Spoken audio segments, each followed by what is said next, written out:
And what is up, fellow nerds, and welcome to Not Your Status Quo. Today, another Sunday evening just chatting. Dave, Doug, how you doing, gentlemen? Well, Keith, well, Dave, let me tell you, I am doing better than Warner Brothers. Believe it or not, I'm doing outstanding. Boy, oh boy, I cannot wait to share with you the latest Raging Dumpster Fire later tonight. So stay tuned for that. Keith, how are you doing? I'm tremendous. Thank you so much for asking. It's always a wonderful way to end the weekend with you two fine gentlemen talking comics and dumpster fires and cult leaders and all the things that this podcast has turned into. Things we could have done better for all, well, not too many, not all the studios, but most of the studios. We were really hoping you would have a secret meeting with David Zaslav this week, Dave. Not Fees. Oh. We're on good terms with him. He's Right, cool. Right. Yeah, he's cool. But Zaslav, he won't even take my calls. He's like, You know what? I'm like, I don't work there. He's, oh, okay, never mind. They think they're better than us. That's what it is. They certainly do, and it's just not true. Man, so I do want to kind of start us off by, just again, kind of echoing what we had said on Wednesday. Thank you to all of our new followers, all of our new subscribers. This is amazing. I absolutely love seeing these numbers roll in. I love that you guys are all being entertained by, our goofy shenanigans on screen, enough so that, you're coming back, that you're deciding to follow us. We see that, you're following us on Facebook, on Instagram, on Twitter. That's great. We love it. Keep it up. If you could, share this with your friends. We welcome everybody here, It's great having everybody live, chatting with us, hanging out, and listening to us talk about all of our nerdy nonsense. And I do just want to give a shout out to one of our milestone followers on Twitter. Doug at Not Your Status Quo was number 666. Thank you. Thank you, Satan, for making that happen. Well, your prayers have been answered. I was about to say how all the feedback from our channel has been all positive, and then he brings up Satan. You know what? That's the most positive it could be. Beautiful. Mephisto's not showing up in the MCU, so, we're doing our best to try to bring it about. This was it. This was his appearance. We are so integral, we are so connected to the MCU that he decided to make his first appearance on Not Your Status Quo. We are now, boys, we've done it. We're a part of the MCU. That would be great. We're canon. Like canon. Kevin Smith is canon in the MCU because the script Stan Lee was reading in Captain Marvel was for Clerks or Mallrats. So he is canon in the MCU. We need to get there. Maybe in Black Panther or Wakanda Forever, Shuri will be watching our a YouTube video of us. It won't be on the background. They'll be like, wow, they really don't like the moves the WB has been making. And that's okay. We don't either. Yeah, that's true. That's true. But go ahead. No, go ahead, Dave. No, I was just going to say we could open with Doug's information, or we could go straight to She-Hulk. That's up to you, gentlemen. What do you feel like talking about first? Let's do the positive first. Let's talk Okay. She-Hulk. All right. I'm good with that. Well, that's right. And Tundra Walker says he's also canon for the Daredevil issues he did with Joe Quesada. That's right. What? I wonder if he's canon in the Green Arrow stuff he did for DC. I never read those. I wanted to, but I never did. You can't read. Now, I think I didn't go over the question of the night with you guys because I forgot about it. I thought of it last night. Oh, whoops. But this is an We'll let easy it one. slide. This is an easy one because Tundra Walker reminded me. He had sent me a Facebook message saying you guys should go on early tonight because of House of the Dragon. Oh. And I was like, we would, but Dave had band practice and really couldn't get back till right about now, or we would have went on early. That's usually why we go on at 8, just to make sure it's everyone's streaming though, right? So you're gonna just turn it on as soon as you get off. I think he wanted to watch it tonight before he went to bed. And, you know, as we get older, we can't stay up as late as before. But that's the question. That is our question of the night. And we'll keep repeating this all throughout the night. Are you going to watch House of the Dragon? No. And I will tell you, I was hurt bad 3 years ago. And I'm ready to be hurt again. I will be watching. 3 years? I think it's been 3 years since it's been off the air, yeah. Wow.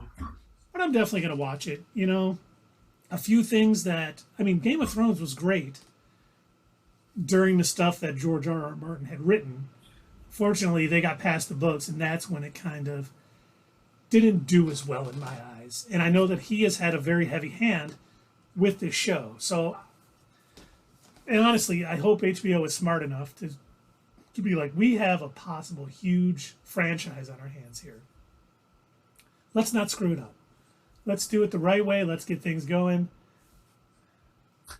You see why I'm laughing, right? Yes. I did not watch the Snyder cut of Game of Thrones this summer. You know, I'm sorry. I don't have any interest in it anymore. I think I've never seen Game of Thrones. But when when Game of Thrones originally came out, I never watched it when it originally aired.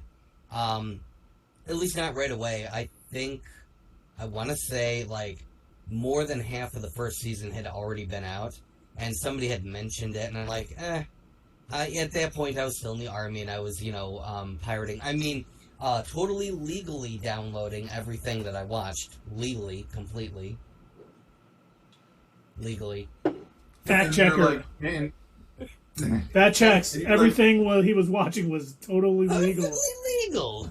But I how found soon it. was this after Lord of the Rings? How soon did this show come on? This is a couple of years, because Lord of the Rings came out like 2003 through 2007, something like that. I think it was every year.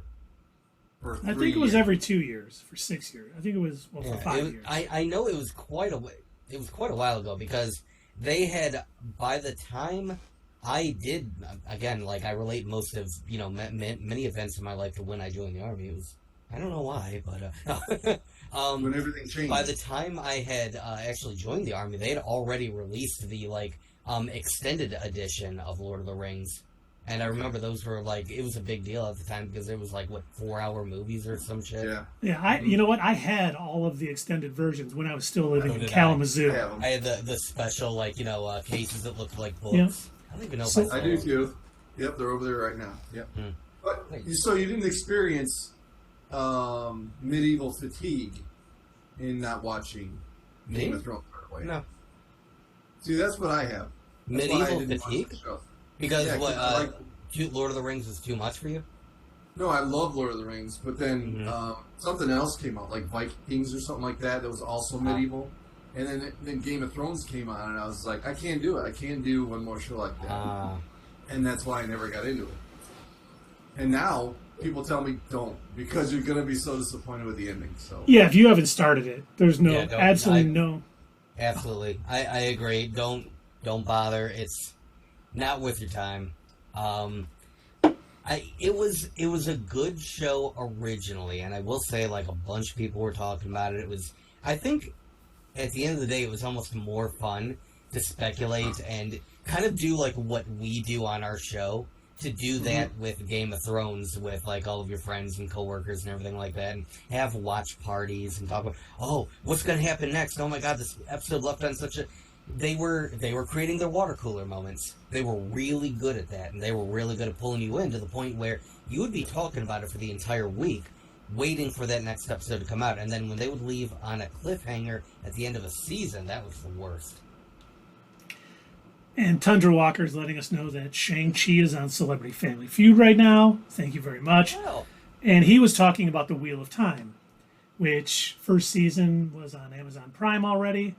Great book series, but you're right. It is a little fatiguing, especially. I know these gentlemen who don't like slow-paced things would not be a fan of that first season. Things definitely do, heat up a little bit in the next couple seasons, and it should be hopefully entertaining.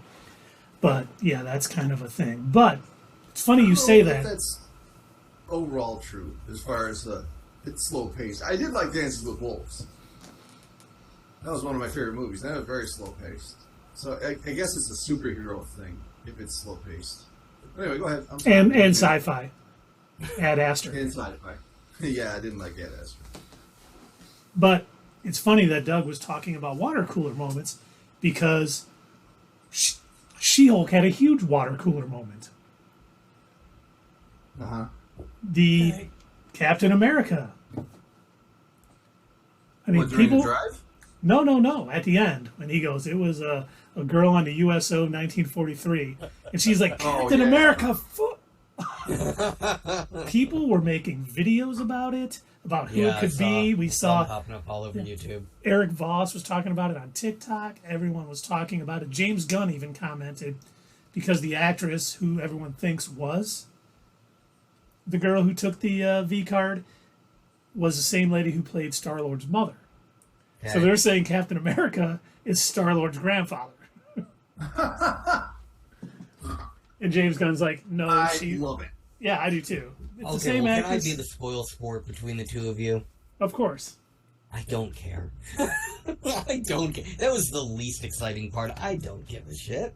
I don't care who Captain America did or did not sleep with. I don't care that possibly he's tangentially related to Star-Lord, which we know that, he's not Star-Lord's father, because obviously Star-Lord's father's ego.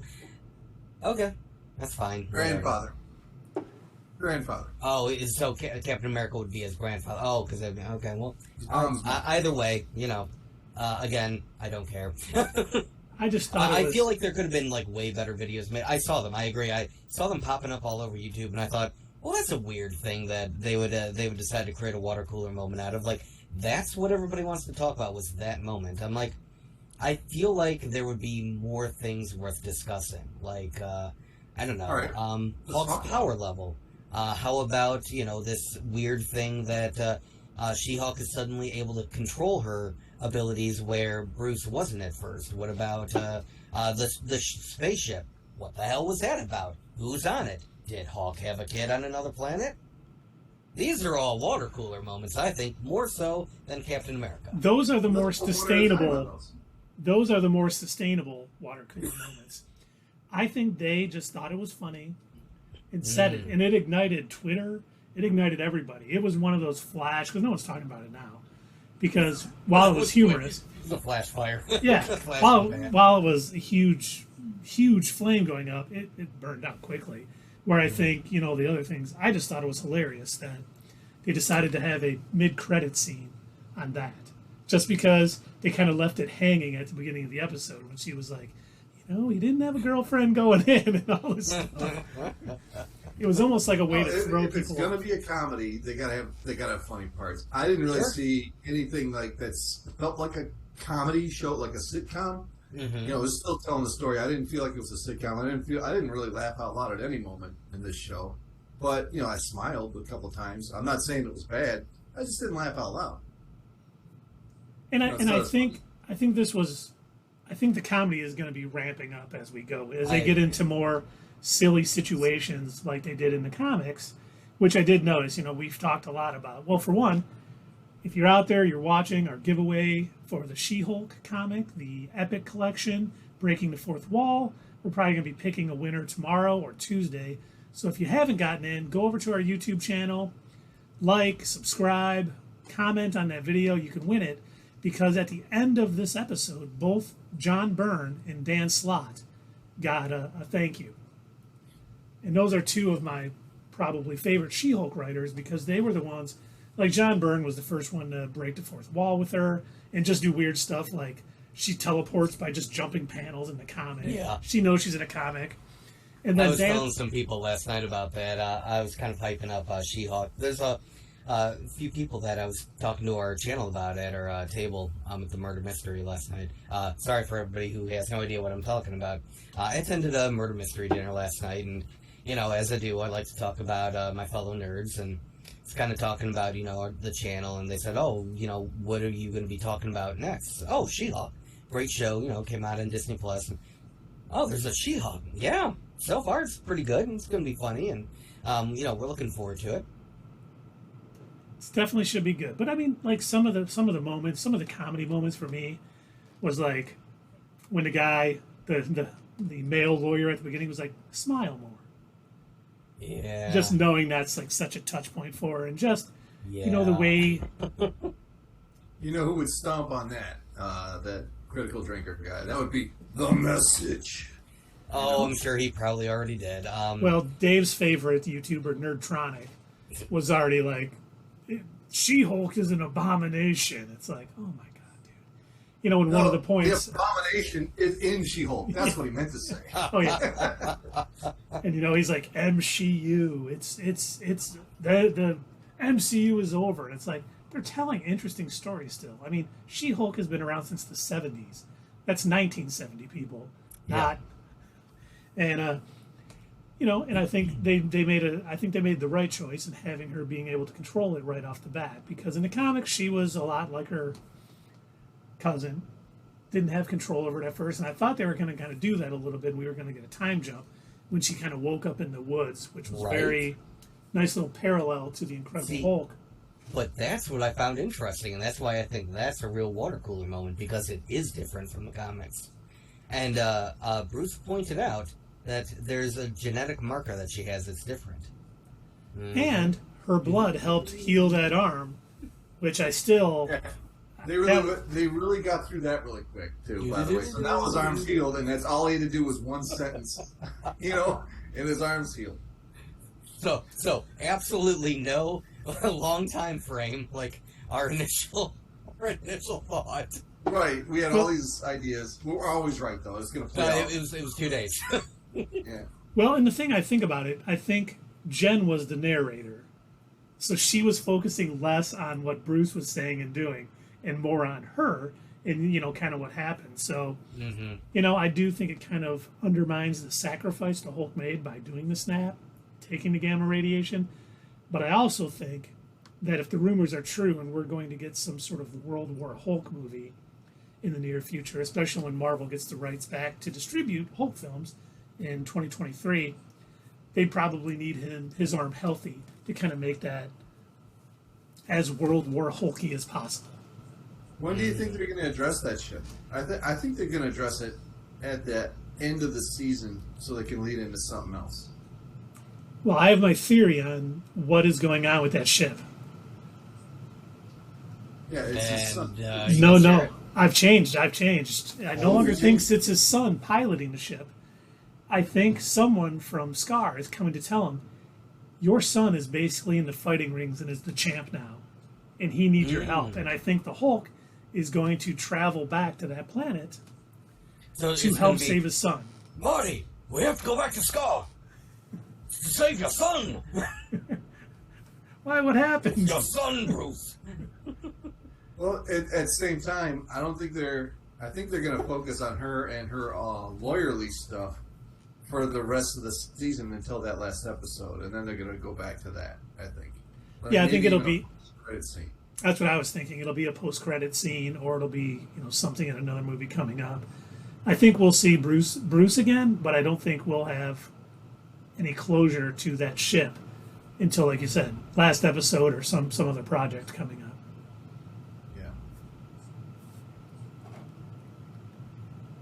Yeah. Overall, I could tell the dialogue to me seemed a little bit off. As far as the guys go, in the situations where the women were all together, it seems like the writers were experienced in being in those situations, so they were real, true, and funny. But some of the things that the guys were saying were like, that's what I don't think there was a guy writing that part. You know what I mean? I'm not trying to be sexist. I'm just saying, it didn't seem like a guy. Natural to you. Yeah, it didn't seem like it flowed from like especially starting with that first lawyer guy. And so he's actually based off a character in the comic and that's how he acts in the comics. Was he all squirrely like that? Yeah. He's like her foil in the lawyer world. So rather than her having to deal with like just supervillains, she also deals with this squirrely male lawyer dude who like says shit like what he did in the show. Like, well, maybe I should handle the case. I don't think you're up to it. See, I thought I enjoyed the banter between Bruce and Jen. I thought that was real done. And Tatiana is such an amazing actress. Just watching her work it's like mesmerizing. She is so good. It's like she is so in character and doing such a great job. I just find myself just enjoying it for her alone. But well, I did like how the Hulk and they did this right. They went through and he explained how she's doing with her powers. He kind of walked us through it through that first episode. And that's all you really need to do to have a good origin story. Just make sure the audience understands what's going on. And they did that. It wasn't just glossed over. There wasn't very long scenes, but he explained it thoroughly what was going on, so you were never lost. It wasn't like, oh, how did she get to this point? You know what I mean? The one thing and I do agree that I am glad that they did give us an origin for that, and I thought they did that pretty well. I think, though, in this case, and I know I've said this about Moon Knight too, I think in this case it would have benefited by them releasing 2 episodes, giving us, one of them just to be an origin, and another one to kind of follow up on the trial, instead of making us wait to see what the hell happened at the end there. Yeah, who was that jumped in there, Keith? That jumped in where? Broke through the wall at the court. Yeah, it's Titania. Which I loved the way that was all handled. One, we had multiple times in the show talk about you don't know what kind of damage you can do.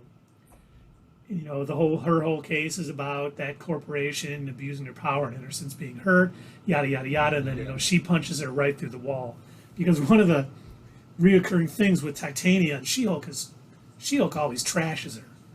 Like, she's such on a different power level, and it just aggravates, Titania to no end. And I think that's going to be, it's almost going to be like the pasta maker in Harley Quinn. And she's going to keep coming back and just be so angry that, Speaking of pasta makers, I'm gonna have a tangent time real quick. All right. Tangent time. I swear to God, I'm gonna make a graphic for that. I swear, I will do it eventually. But tangent time. I finally got around to watching the episode of Harley Quinn today, because I didn't get a chance to watch it on Thursday. The latest one? Yeah, the latest one. Okay. Harley barely even in it. Yeah. Almost no Poison Ivy. Zero Bane. This was a Joker episode. Yep. Mm-hmm. Now, and I was kind of surprised. I didn't expect that. Character development. Tundra Walker, I think they need to do the Peter David pantheon of the Hulk. 100%. Peter David was one of the best Hulk writers out there. And then he also asked, will we see Absorbing Man or Wrecking Crew? The Wrecking Crew has been teased by scoopers out in the world a lot for this show. And I love the Wrecking Crew. So I do hope we see them. I don't know about the Absorbing Man, only because they did do an Absorbing Man in Agents of S.H.I.E.L.D., so I don't know if they're going to go back to them that soon. But he would be another great villain to show up in this show, especially if it's during a trial or something.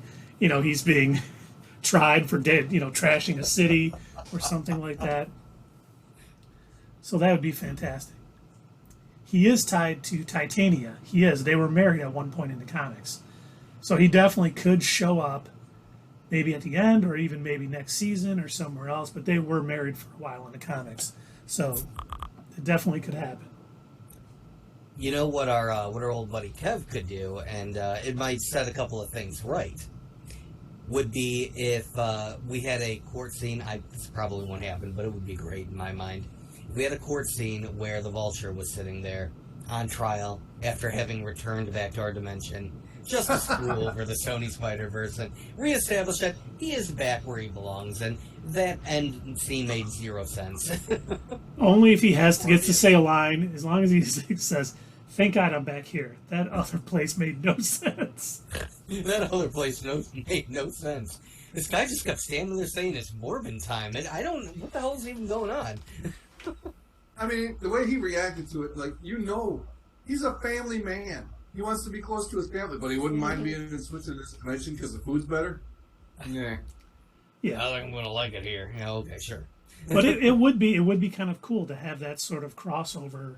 You know, have him show up there in a case, and maybe have Liz Allen and his wife kind of be in the audience or something, because we have heard there's going to be tons of cameos in this, and we know one of those cameos is going to be Charlie Cox's Daredevil. Yes. And while I was watching, representing him. Yeah, I was wondering if weird. Daredevil is going to help Jen sort of be a lawyer and a superhero. Because, in the first episode, she's like, "I'm not a superhero. I'm not going to do that. I'm a lawyer. I don't care." She was even saying, "I haven't hulked out since that last day. I got everything under control." And then what happened in the case, or in court, during that case, is going to make her think otherwise. And I wonder if it'll be Daredevil, because he's a superhero and a lawyer, to help kind of show her how he deals with it. And, she will kind of train her a bit in doing both things. Because obviously, Bruce Banner is not a lawyer. And how is that going to relate to his show? Because I would think that the Born Again thing would indicate he was coming back from maybe like the blip or something, So is whatever happens on this show going to affect that show? I would assume it would, at least a little bit. I mean, we may find something out, and we may find this may take place after Daredevil Born Again, only because I think you're right. Saying Born Again really makes me think that he disappeared during the blip and coming back as his whole Born Again. And I do think Wilson Fisk will have not went away, which Hawkeye, I think, kind of proves that maybe a little bit. And he's playing catch up to Kingpin. Yeah, exactly. So yeah, I was thinking the same thing. That he may have been gone during the blip, and that Kingpin used that opportunity. He didn't disappear to kind of rebuild up his criminal empire and get himself back on track. Get a couple of nice Hawaiian shirts and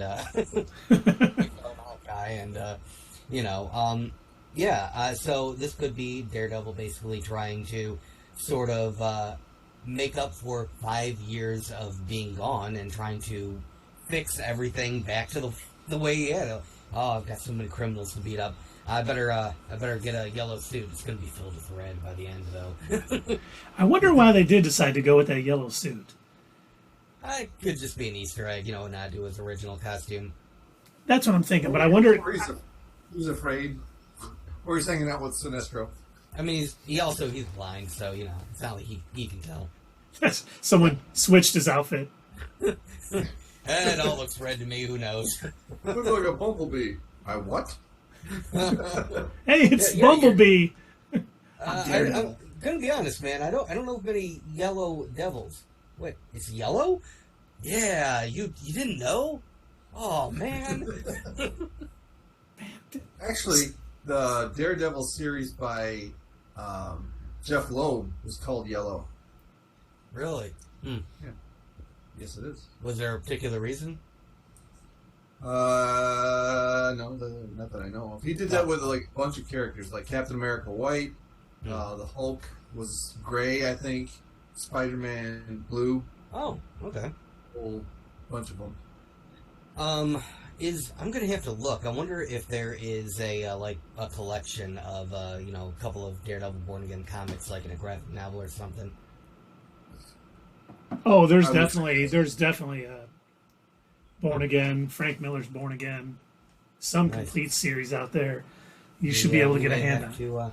Might have to get one of those for maybe a giveaway or something. That should be the giveaway for that show, yeah. 100%, absolutely correct. Okay, absolutely. You know what? You said absolutely like 3 times. I don't have a drink. I'll be back. Okay, Doug's going to go get it. We'll talk. So we got some more viewers joining in. Question of the night is, are you watching House of the Dragon? whether today, DVR'd or whatever, are you going to give it a shot after, unfortunately, Game of Thrones ended the way it did? We're talking She-Hulk. We're going to be talking about Warner Brothers Discovery. Their continuingly odd moves with HBO Max and all of their properties. We don't know what's going on. But we'd love to hear from you. Please sound off in the chat below. We are talking about She-Hulk episode 1 right now, so if you saw it, let us know what you thought. I mean, I thought it was an excellent episode. Oh, and I wouldn't say excellent. I'd say it was good. It's a good start, but I don't want to go with the superlatives just yet. Probably not a bad idea. You're right. It was a good episode. I enjoyed it. Now we have something to build on, and I hope they do. And I'm almost happy they didn't drop 2 episodes at once, only because I want this to last. I want these 9 episodes the last 9 weeks to get the full, the most out of it, because I'm hoping it's done right. I hope we get a bunch of just quality. And just so it was funny because Dan Slott, who we've talked about numerous times, he wrote, I think he's written the most episodes of She-Hulk in the comics. I saw that tweet. And he said, I've seen the first 4 episodes, and just let me tell you, it is sensational. Now, that's great, but unfortunately, Dan Slott says everything is great all the time. He's I don't know if I trust his critical eye on that property, because I mean but then again, maybe he doesn't tweet about things he doesn't like. Maybe he tries to keep it positive, but very rarely does he tweet. Very rarely does he tweet something like, I didn't like this episode, or this is bad. It's always, this is amazing, I love it, I watch this. But he may just be a positive dude like myself who tries to keep things on the positive end. I feel like him and I would get along. I could share with him all of the MCU films that made my number 1 spot. In the next phase. We could discuss some things. Like, you tell me how great She-Hulk and everything is, and I can tell him why everything is definitely my number 1. I thought you were gonna say why everything is awesome. Everything is awesome. No. Because I joke about us being hacks and frauds sometimes as we're stumbling through trying to figure out our way around the Twitchscape, but yeah, no, you want to talk about like literal hacks and frauds out there, trying to do what we do, but like worse. There's worse awesome. People than us out there. Who are you watching? Yeah, what the hell, dog? Everything. Isn't that what the channel's called? Everything Awesome? Yeah, like Emergency Awesome. Emergency Awesome, that's it, whatever. Those are, I think they're run by the same people. I think it doesn't matter enough for me to remember their name. They are garbage people. Well, it's funny you say that, because our 5th anniversary of Not Your Status Quo is coming up, and I think we're going to have a special stream that night and watch our first at the theater, spoiler-free review of Thor Ragnarok, just to see how far we have come along. I'm looking forward to it. I probably had more hair. There was no opening intro. There was no. Keith mentioned coming out of the theater that night. He was like, "Yeah, we gotta get on YouTube," and I'm like, "Dude, let's just record something right now and we'll put it out." And that's how that one came out. So, what is that? November 2nd? November 3rd. November 3rd will be 5 years for this channel. Wow, 5 years.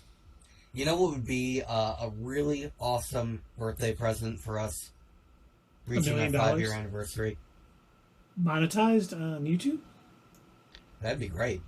I would love for us to get like 1,000 subs on YouTube. I'd love to see that follower count go up on Twitch. So, make it happen, folks. Share out our stuff. Tell your friends. Bug your family members. Tell them visit Not Your Status Quo all the time. We're on the air 24/7. We never stop streaming. We don't sleep. Ever. I bought some melatonin yesterday because I was having trouble sleeping, and guess what? I got to sleep for like 2.5 hours. Nice. Congratulations. Absolutely. I had Michiganism, Michigan moment, real quick. That storm last night woke me up out of a dead sleep. Not me. I had no. That's going to be another graphic I'll have to make whenever we mention something specific to our part of Michigan. Michigan moment. You know we're in Michigan because I have a zero sugar Verner's waiting for me. Keith, are you okay? Are you not feeling well? Verner's is not just when you're sick. But Verner's is medicine. It does help upset stomach. Get up for like 10 seconds in the microwave and ooh, yeah. It definitely helps. It's the moon phase. Yes, it is. Oh, but one other thing I wanted to talk about with She-Hulk too. I never finished my theory about that ship coming to let him know that his son is maybe in one of the gladiators, maybe the champion at the time, and Hulk has to go save him. But I think that little machine that he had on is going to... Oh, but he didn't have it on anymore. Once he healed himself, with Jen's blood, his arm, he didn't have it on anymore. So that probably doesn't make sense. He still had it because she asked for it, and he said it's a prototype. So it was somewhere.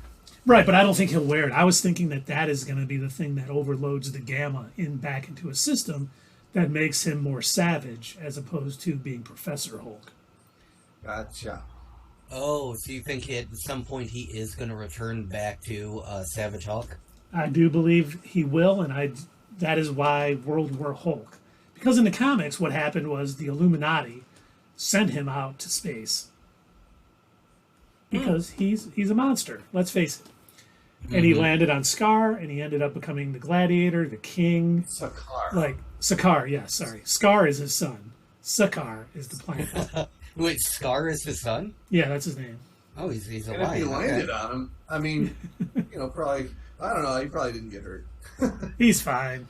But, he ended up, when he came back, he was so angry that they sent him off to space that he just started demolishing anything in his sight, and they had to take him on, and that was World War Hulk. So, is that when he ate Wolverine?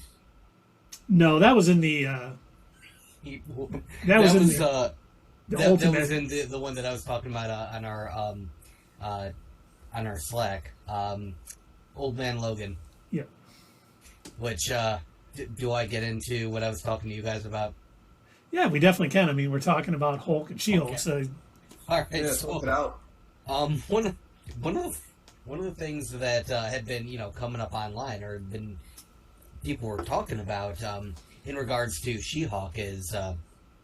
Obviously, one of the rules surrounding Bruce Banner in the MCU is not allowed to have sex. He can't, because in his mind, he knows the rule. Can't do it. His giant gamma green dick, can't, this is a family channel anyway. But, it's a penis, Doug. Oh, penis. So anyway, can't do it. But there was this one comic run called Old Man Logan where Hawk decides, you know what, it's okay. And you know what's even more okay? Is if I have sex with my cousin. Because another Hawk is literally the only person that I could ever have sex with. So, in this comic run, not only does he hook up with his cousin multiple times, he has several redneck kids with her and gives them the most stereotypical redneck names like Billy Joe, Bobby Jean, and they become the Hawk Gang, and they're the ones responsible for demanding rent from Logan. Yeah, that he lives in the Hulk's area of the United States, because basically villains... It takes place like after an apocalypse. Oh, basically, let's see, Tundra Walker. I don't think that today's audience want him to be incurable. People today would never tolerate Gilligan and friends never getting back home. I think he doesn't have to be incurable. He just has to have a setback and become the Savage Hulk again. Because I think once World War Hulk is over, if we are getting that in the MCU, we will. He'll be back to Professor. MCU. That's what he said. He's all Southern there. He's going to the MCU. Ironically, Dragon members are also large and green. Yes, thank you. House of Dragons only on HBO. I will be watching. Become the show for HBO channel. That was a commercial. Did we just get paid? We just got paid. We just got a $100,000 put in our bank account from HBO. That's it? Oh, come on. I know they've got more money than that. Once they watch the whole episode, they'll give those. They canceled Batwoman, or Batgirl. They canceled Batgirl to save a whole bunch of money. They're going to keep Flash in theaters to make a whole bunch of money, or so they think. They've got the money. Or so they think. Yeah, that's nothing. That was a drop in the bucket. Well, that's all we are to them. Do? Cancel us next? Oh, wait. Hold on. This just in. Oh, shoot. Oh, no. Not again. I mean... Okay, let's get away from House of Dragon. We will be I'll be watching it. Maybe I'll talk about it next week. Maybe I'll bug these guys. Maybe I'll wait for like a season to come out and maybe I'll pirate it. I mean, download it legally and watch it. I don't know. My brother and nephew are watching it tonight, so when I hear from them, I will let you guys know if they loved it or not. But getting back to She-Hulk, because I have one more thing I want to talk about that I was kind of... It is the whole Titania breaking in. Why did she break into the courthouse during that case? Was the defendant... Does she maybe not know any better? Like, she doesn't... Because I don't know anything about Titania. Like, where is she from? Is she from Earth? Is she human? Dr. Doom. She's from Earth. In the comics, Dr. Doom gave her her powers. Okay. But this is the MCU. I'm sorry, the MCU. So, which I love. I think the MCU is awesome, and I hope they continue. But I think whoever was on trial there gave her her powers. Okay. And she was out to get them. Obviously, only a few people knew that Jen Walters, attorney at law, was also the She-Hulk, which she's going to hate that name once she gets it. Because they made such a conscious effort of like, you don't get to pick your names. I'm like, oh, she's going to hate that name. It's going to be great. But I think whoever, if that's someone from Roxxon Corporation or somewhere else, they were the ones who powered her up. Because she wasn't there looking for She-Hulk yet because no one knew She-Hulk existed or Jen Walters was her. But now, of course, everyone knows. So she's going to have that trouble with people going after her friends possibly or, you know, anything like that. But I think now we're going to get more, as the series progresses through the season, we're going to find out more and more about Titania, how she got her powers, and why she broke into that courtroom. Maybe the next episode, they will show it from her perspective, like whatever was going on, and then why she went into that courtroom. That could be, yeah. We might get a bit more backstory. And the only reason why I asked, you know, where she was from is I was wondering if maybe she just doesn't know decorum, like she doesn't understand that it's not appropriate to smash through a wall, you know, when you're making an entrance. Yeah, you can't be like the Kool-Aid guy every time. Oh yeah! Everybody I mean, slowly backs away. I just wonder how much cheaper Kool-Aid would be if they didn't have to repair all of those walls every time their mascot busted that wall. You have to wonder.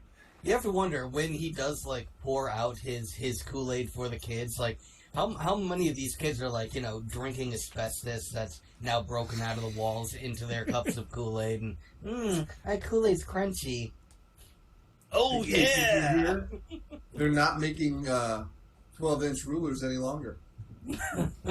Why not? Oh, that was a terrible joke, Dave. You should feel bad. You don't even get it, but Yeah, did you get it? No. They're not making any longer. 12-inch rulers any longer. Oh my gosh. Yeah. It made 0 sense a bit. It had absolutely nothing to do with what I was saying, and he said it. Good job. Dave, I loved it. I thought it was great. I can't wait to use it. Do you know what the sushi? Do you know what the sushi said to the bee? No. What? Wasabi. Okay, all right. What's that? Our viewers are dropping out of nowhere. We're at negative again. Now I forgot what the heck were we talking about before our tangent time. I was talking about Titania breaking through the wall and whether she knew that was okay or not. I wonder if, because it's funny, we have not seen. We know at some point in the season, Jennifer Walters is going to be recruited by the Superhuman Law Division or whatever to kind of work for them, and we know she's going to be handling Emil Blonsky's The Abominations case. But maybe she's going to be handling Titania's case too, or at least she's going to talk to her in the next episode to find out what were you doing, why were you coming in there, as obviously her fame is going to escalate as the She-Hulk. But we may find out because of a pending court case why. She'll keep breaking out and fighting She-Hulk and getting her butt kicked, and it's going to be good. But I think, or in true MCU fashion, rather than them being enemies, they'll team up. That would be nice. Who would they team up against? Against that squirrely lawyer boy. They beat his ass. The Wrecking Crew. It's not fair, man. He don't have any powers. Just stupidity. It'll be like that Rick and Morty episode where him and Summer trained and were beating up all those people and also the devil and everything. The Needful Things episode. Beating them up and then spitting on them. 48 minutes. Wait. I didn't even do mentioning. Why'd you call it Rick and Morty? I thought it was Rick and Monty. Is this a joke that I missed? It's just me trying to be funny. Oh, okay. I wasn't sure if I had missed when we had referenced that. I'm like, oh. What am I forgetting? Oh God, I'm cycling through the file cabinets of former not your status quo things. No, Tundra Walker doesn't like our puns. Mentions? Which puns? I don't know. And they said Khaleesi versus puns. Khaleesi wins. Khaleesi always wins, especially against the innocents of King's Landing. Sorry, spoiler alert. Khaleesi is the Dragon Queen or whatever. She's Emilia Clarke. So she was the woman who she played Sarah Connor in Terminator Genesis. Oh, Lena Headey. No, not Lena Headey. In Terminator Genesis, the movie. Emilia Clarke. You already said her name. Sarah Connor Chronicles. I said Emilia Clarke. Yeah. Emilia Clarke. Yep, Emilia Clarke. And then Aquaman was her husband. Oh yeah, Jason Momoa. See, yep. I don't know. And their child. I'm sure he got killed. And their child was going to be the stallion that mounts the world. That I will say this, which I still have a court case pending against them for stealing my nickname.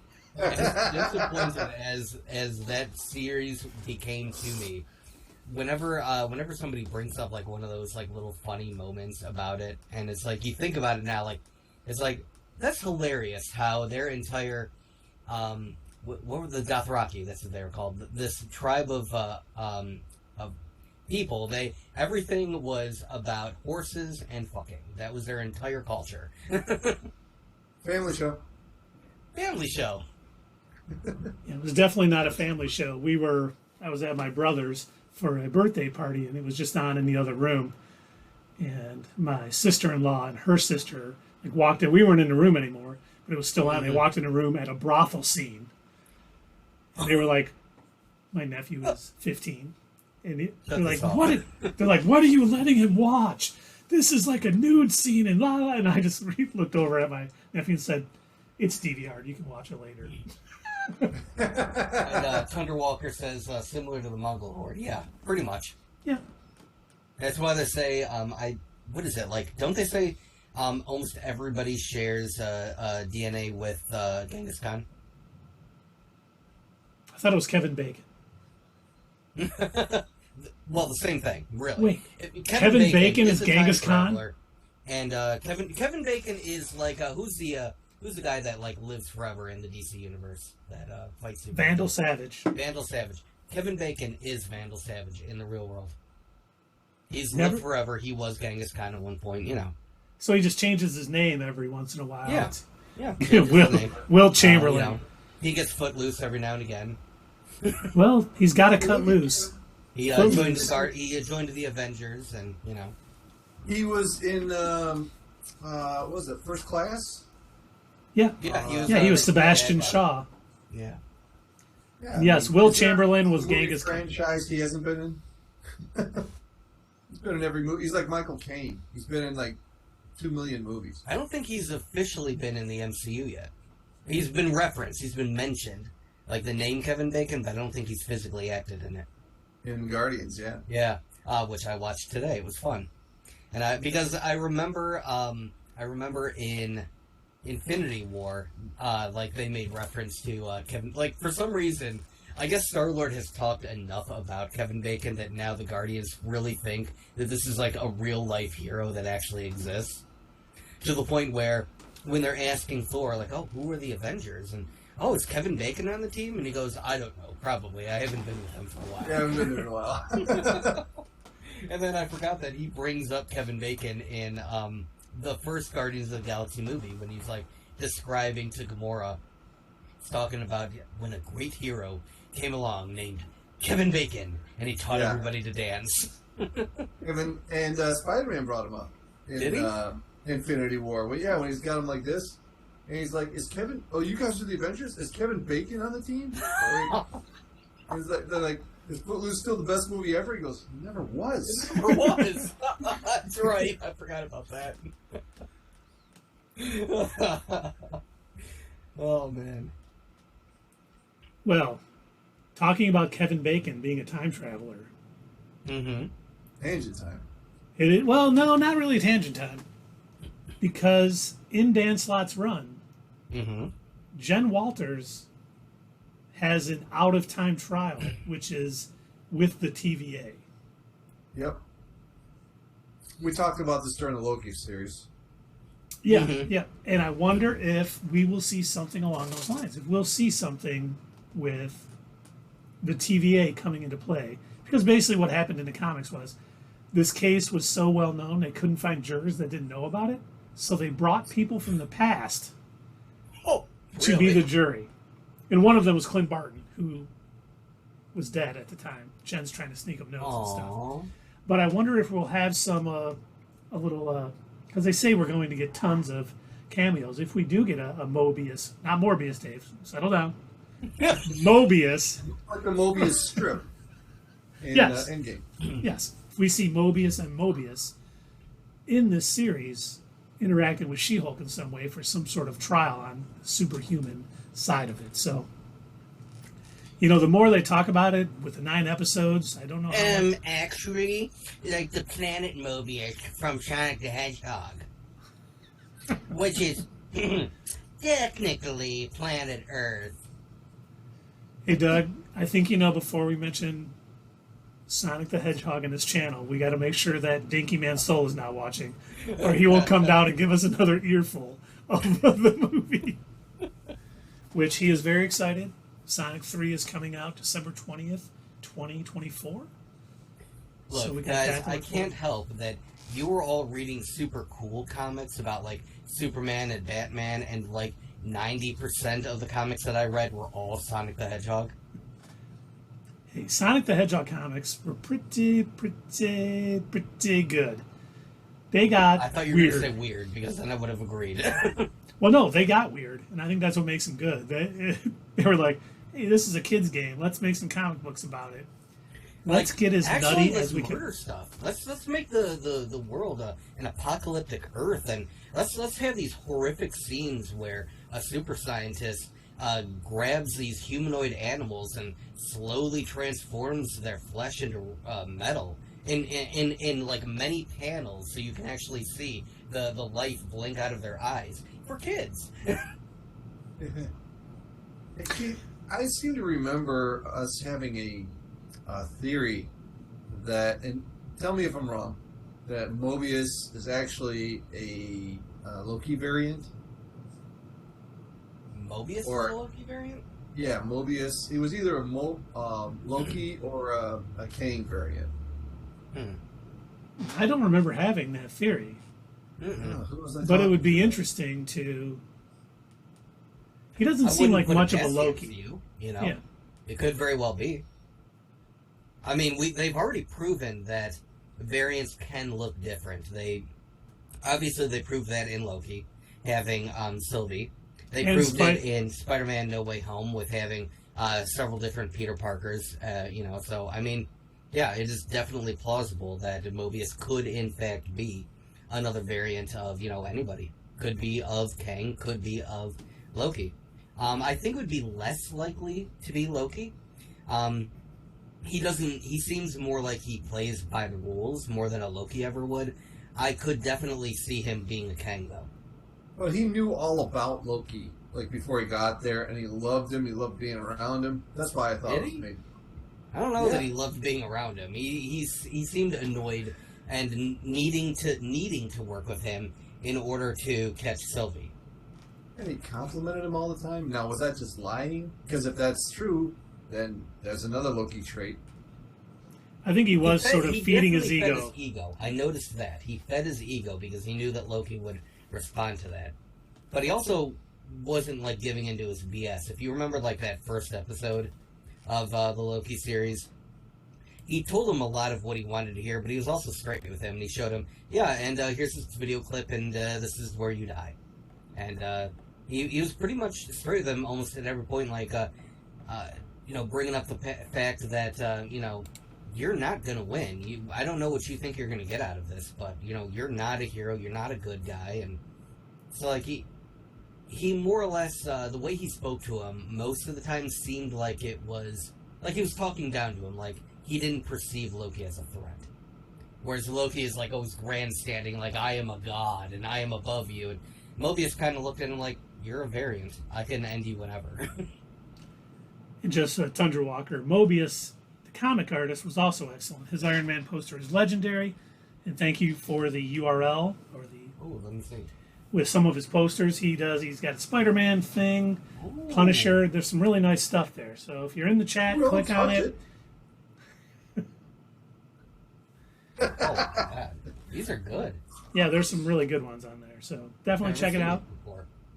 Not a fan of the Thing. Well, what do you think? What do you think of the artwork? She-Hulk?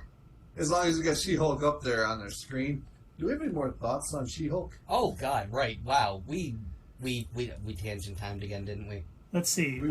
I talked about Titania being at the court for a reason. I talked about the ship being a message to the Hulk that his son is the gladiator and the king.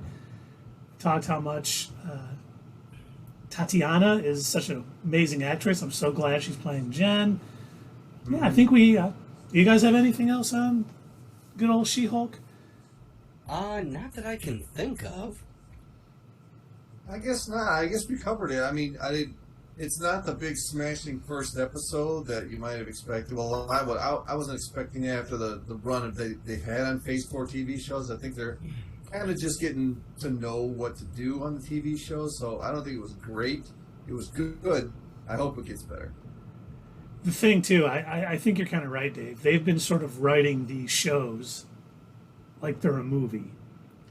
Mm-hmm. And I'm hoping this one does feel more like a television show. Like we got that first episode, and it's kind of along those lines. And I think each episode is going to feel more like a TV show while being, good. It's a lawyer show, and I think we'll kind of see that play out. So I think they're learning and evolving how to do TV better because they're more used to doing the big budget films.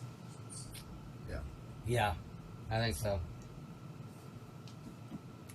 So is it time to get into the dumpster fire? Yeah, I think it's about time. We've got a couple of things to discuss, and I would love to hear what the chat thinks about this. First off, I suppose we should probably talk about our obligatory flash fact Ezra Miller moment. Kind of give folks a bit of an up-to-date, especially because the last time we kind of talked about it was on Wednesday after, the recent news had kind of hit. So I suppose for anybody who missed, didn't watch our Let's Play of Guardians of the Galaxy, which, amazing game. I cannot tell you, how fun this game looks, and I am definitely going to get it for myself, which you're going to want to check that out every Wednesday. We stream... play a new game. We've been playing Guardians of the Galaxy for a while. But yeah, we do Let's Plays every Wednesday. But we talked about, as far as Ezra Miller goes, the big news was, if you remember the last time that we gave you an update, we spoke about Warner's different possibilities, or different choices that they would end up making in regards to dealing with Ezra Miller, dealing with the Flash, figuring out, what they were going to do going forward. And we had kind of hypothesized that there really was no going back at this point. They probably were not going to go nuclear option and nuke the movie, even though They really should at this point. But at the end of the day, they have decided that they would lose out on way too much money. It tested surprisingly well. Remember, they said it tested better than any other DC movie from Warner. Right. Which I do not understand. Like, okay, cool, whatever.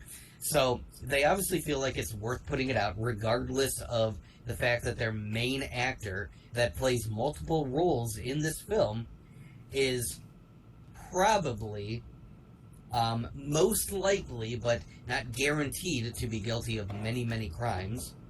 As far as, like things like assault, kidnapping, identity theft, you name it.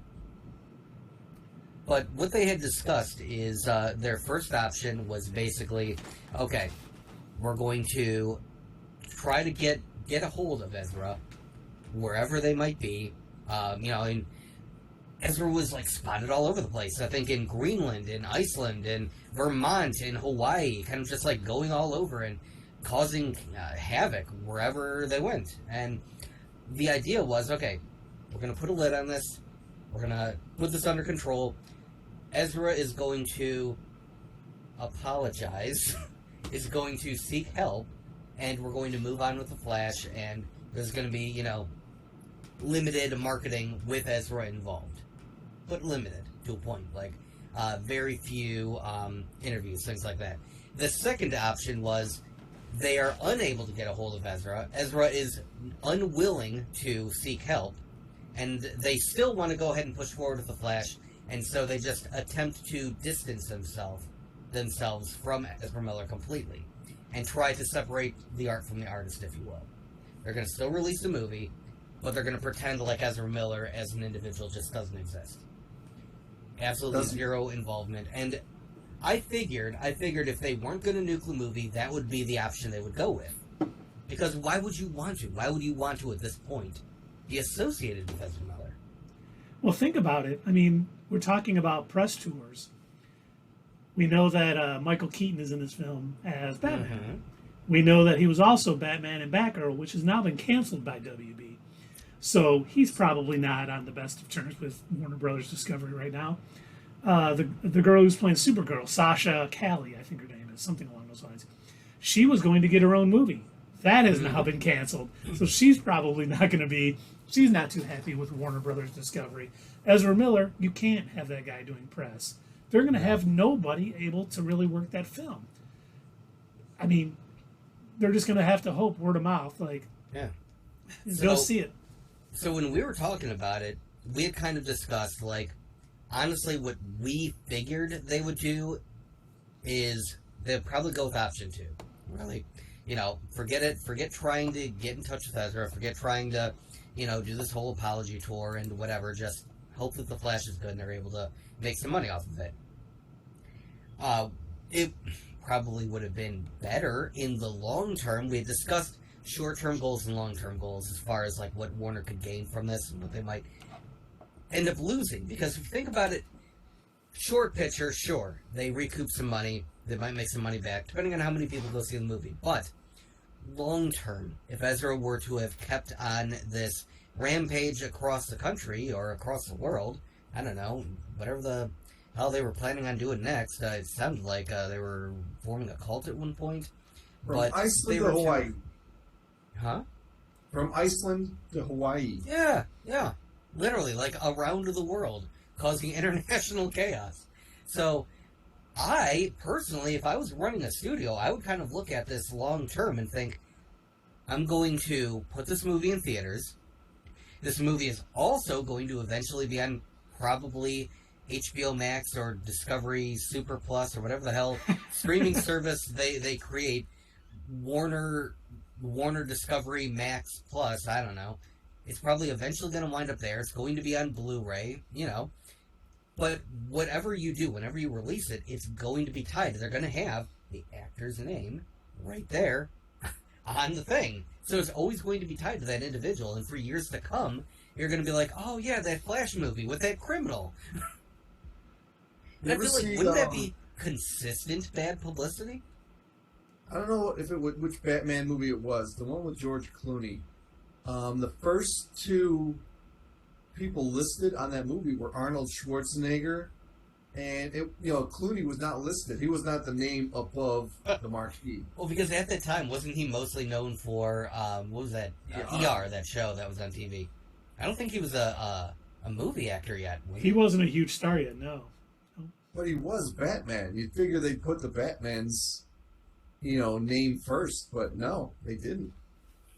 That's just because Arnold was such a huge star at the time, and they thought, And Jim Carrey, what'll sell too. tickets? It was Arnold and Carrey. I do love a little bit of a Jim Carrey wasn't in that one. Jim Carrey was in with Jim Carrey was Tommy in Lee Batman Jones. Yeah, Batman Forever. So Released. who was the other villain in that movie? It was Poison There Ivy, was Uma Poison Ivy Thurman. and Bane. Yeah. So, then it was Uma Thurman then. Yep. It was Schwarzenegger and then Thurman, Yep. which was weird to me, but, No, it definitely is. Different. Wasn't a great movie. But anyway, real quick tangent time about that movie. I loved that Arnold didn't take it seriously when they had approached him. It was like, okay, well, if I take on this role, you have to let me make a bunch of puns and turn it into a joke. And they're like, okay. He's like, chill out. he was messing with him. He didn't think they'd take it seriously, and they're like, yeah, sure, you can do whatever you want. Yeah, that was Warner Brothers, and that still is Warner Brothers. Yeah. Once again, if they would just do the characters right, they would do better. But they're more movie executives than they are comic book people. Yep. Whereas you've got, on the Marvel side of things, you've got Kevin Feige, and you've got It's Doug. It's Kevin Feige. Kevin Feige. And By the then, way, did you know a little story about Kevin Feige? When he was a associate producer on the first X-Men film, with Dave's favorite director, Bryan Singer, directing. And Hey, Bryan Singer did The Usual Suspects, all right? I love that movie. It is a great movie. But Singer was like, no comic books. I don't want you guys reading the comic books. This is something different. And Kevin Feige was sneaking comic books in to the crew and stuff so they could read. Yeah, exactly. He knows the right way to make a comic book movie. You know who else knows the right way to make a comic book movie? Don't say James James Gunn. Yes. James Gunn. And who has made successful Warner properties? James Gunn. James freaking Gunn. Because Is he the only one? Comics. No, the first Wonder Woman. That was critical and box office. The first Wonder Woman She was blew it on okay. part 2. First Wonder Woman was pretty good. It had a shitty ending, but it was pretty good overall. Yeah. See, Aquaman made a bunch of money, but that was very middle of the road movie. Oh boy, that was one of the first movies that I went to go see with Not Your Status Quo before I officially joined the channel. And you guys were so hyped for it, and I was so bored in that movie. It was one of those movies that I liked the first time I saw it. I was like, yeah, it's pretty good, but it did not stand the test of time. Like, I watch it now, and how terrible the chemistry is between Jason Momoa and, oh my God, I can't believe I can't remember her name. Amber Heard? Amber Heard. Yeah, It's just he was terrible. probably afraid of her. Yeah, he probably was. Probably was. I mean, the best thing about that was Black Manta's suit. I mean, they really nailed the comic book accuracy on Black I Manta's remember suit. saying that. Was I talking with you guys about it or something? I don't remember. But I remember mentioning that I think the best part about Aquaman was the whole Black Manta thing. I think he was a better villain than Ocean Master. And I wished, honestly, that they had saved him for another movie. Because he deserved to get, more screen time on his own. He was excellent. That fight scene that they had, running around, were they Greece or whatever? Yeah, I think so. Yeah, that was amazing. I loved that, but it felt so out of place.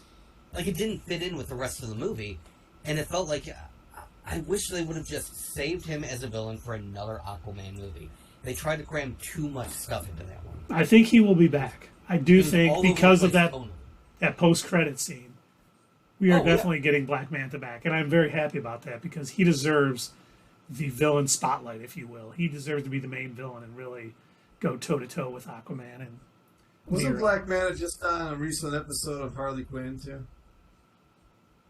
Oh, he was. when they were like, yeah, they're talking about how they get Catwoman. discriminated for the awards. Right. And Yeah. Black Manta sitting over there. He's taking on the entire Justice League, and he never gets any. And he's just like, right. He's like, yeah. and someone's like, I didn't know Black Manta was black. Yeah. That's right.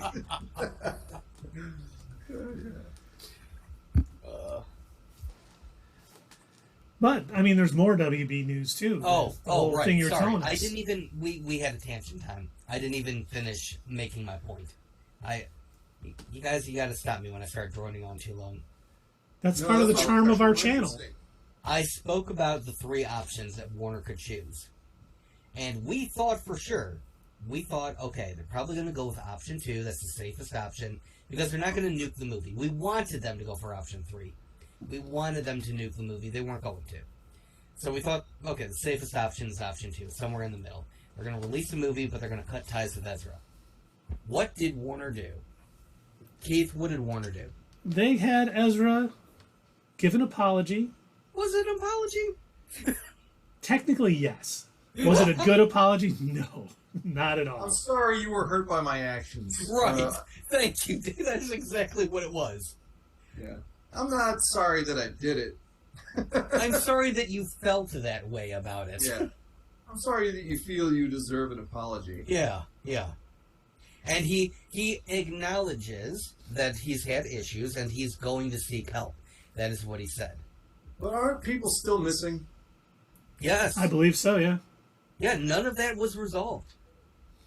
So not only did Warner decide to go with option 1, but they did it in like the dumbest way possible.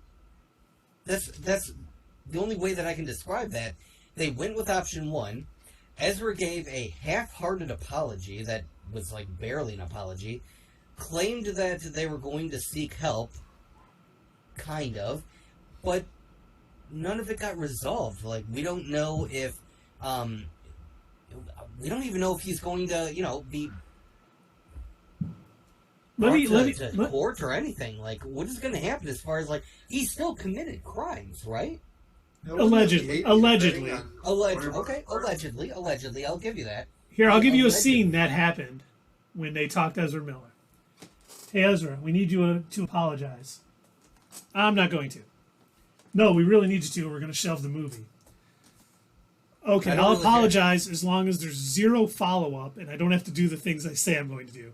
Right. Yeah, we're fine with that. Yeah, okay, sure. Okay, I'm really sorry you guys were hurt by my actions. Right. My Okay, legal is this and good? justified Yeah, sure, actions. tweet it out. America You're not likes gonna proofread it? No, it's probably good. Whatever you say. We stand by you.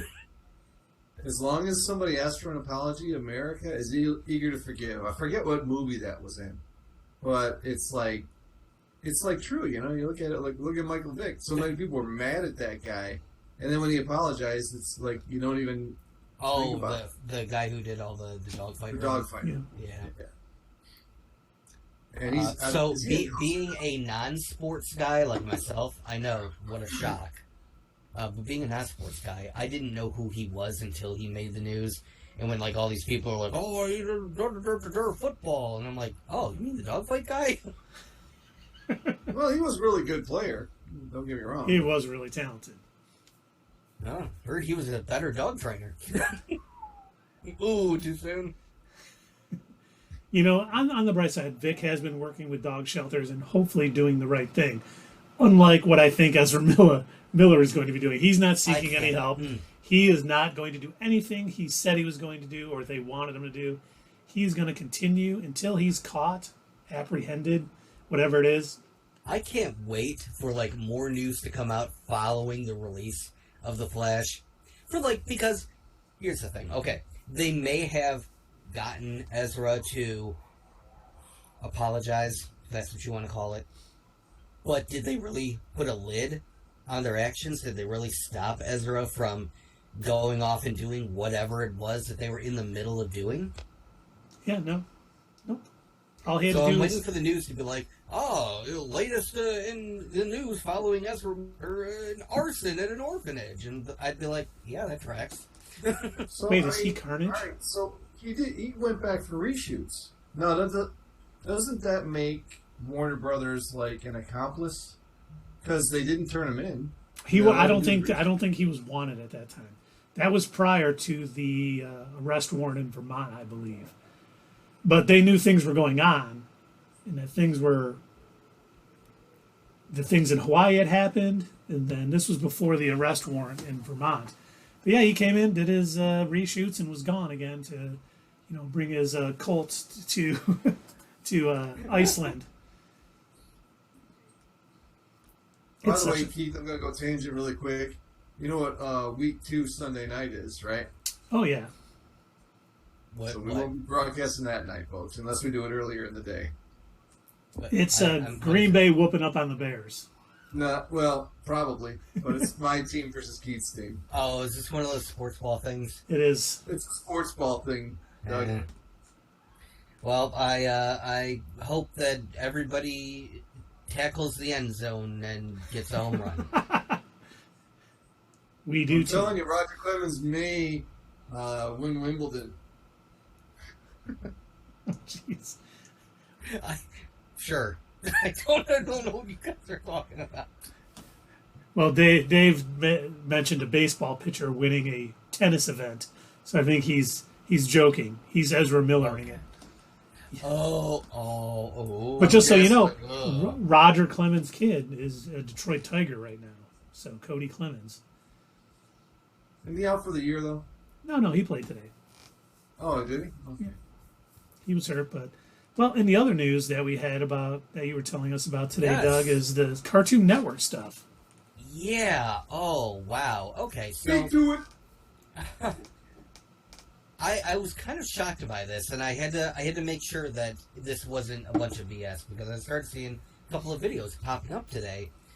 Cartoon Network going away, Cartoon Network being canceled, Cartoon Network the next to receive the Warner Guillotine. That was probably the best YouTube title that I've seen, and I mean, whoever that was, I don't remember which channel put that out, but kudos to you. Wow, excellent choice. But yeah, I ended up Googling it, and it started off originally, there were some rumors flying around that, Cartoon Network is probably going to be the next thing to receive the axe from Warner Brothers in, their bid to try and clean things up and consolidate and get rid of stuff while they're canceling things. And Warner came out in June, I want to say, and they said, absolutely not, that's not going to happen, Cartoon Network's not going anywhere. In fact, there's going to be new stuff coming out.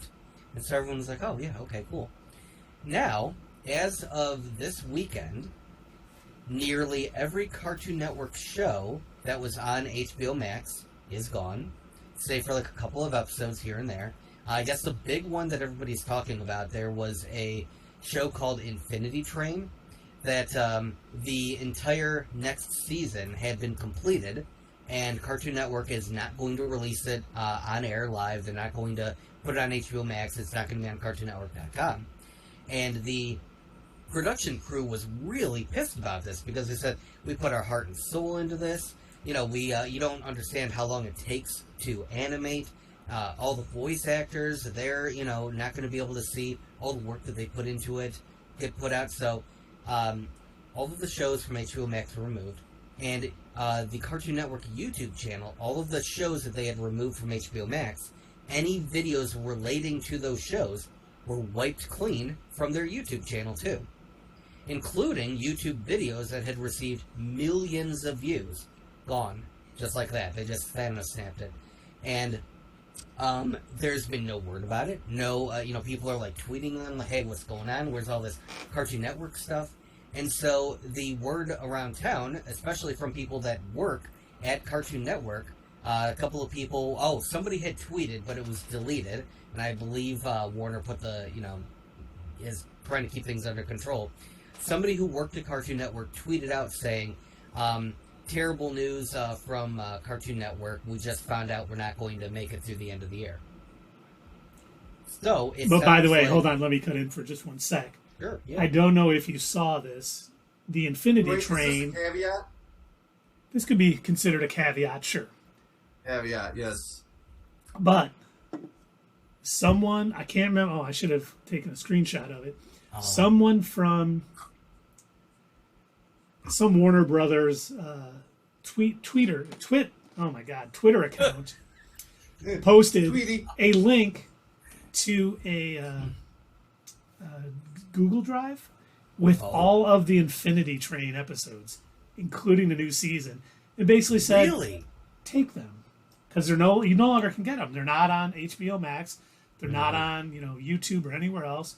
I don't know who did that or who was running that Twitter account, but they basically said, I'm choosing violence today. And you know what? Good. F you, Warner Brothers Discovery. Here's every episode for anyone who wants it. So I hope everyone out there that watches that show and likes that show got the episodes. They're out there now, so you should be able to see them. So I am so glad to hear that, because when I heard that they had went through all the effort of completely animated, drawing, voicing and everything, finishing an entire season worth of a show, and Warner was like, yeah, but we want the tax money.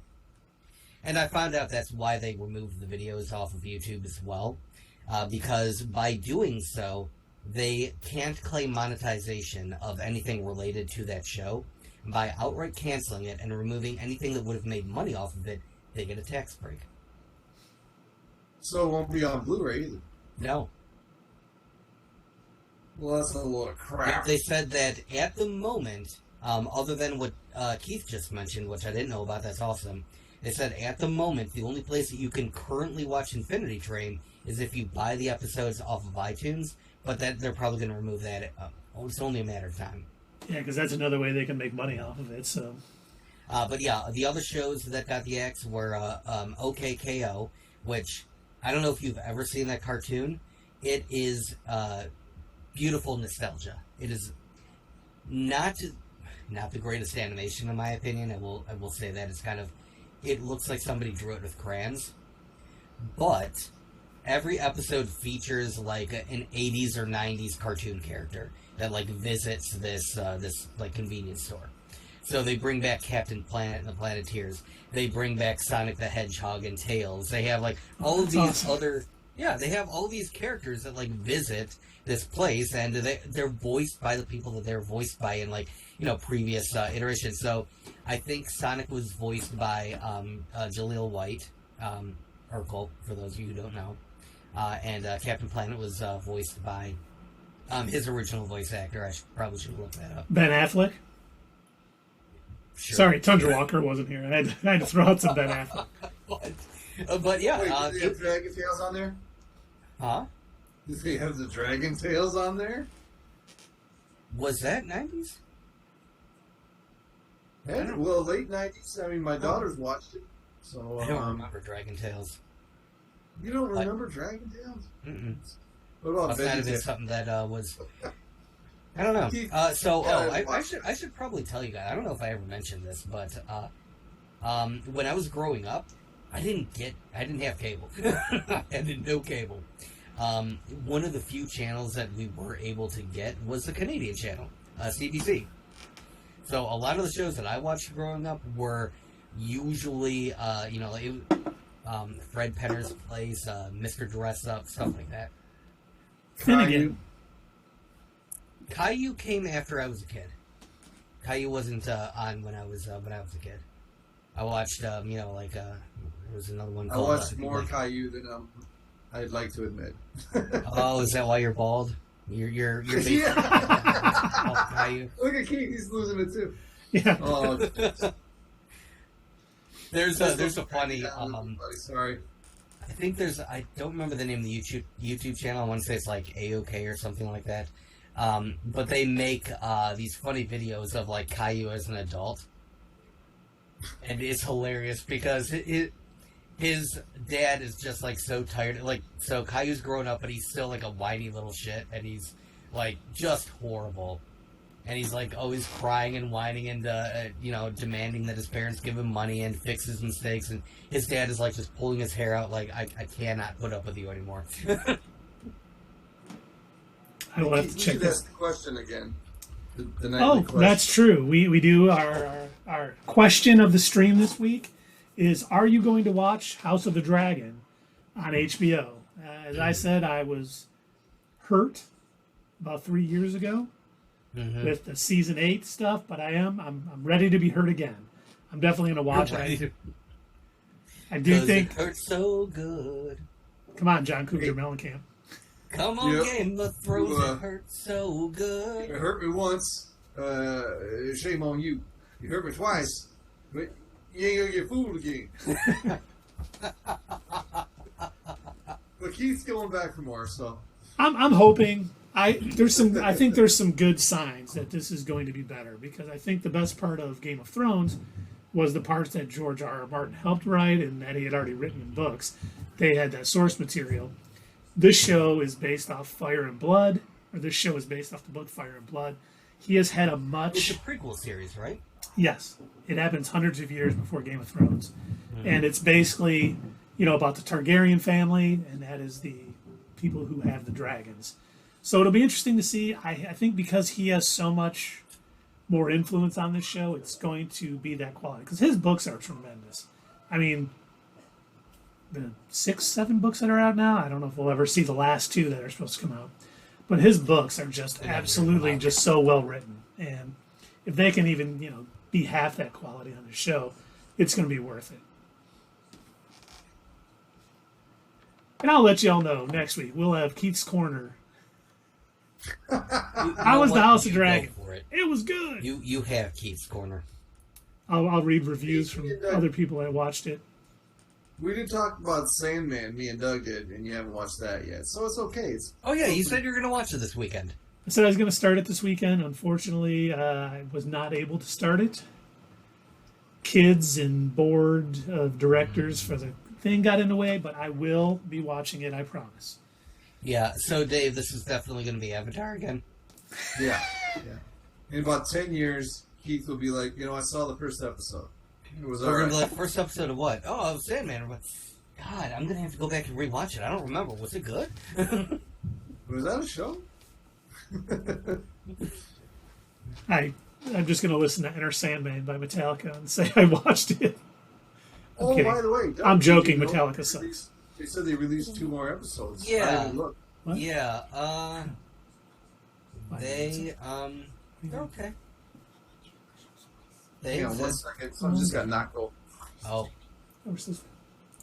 So, yeah, they did release 2... Well, okay. So, it was officially on Netflix as 1 episode, but it's technically 2 things.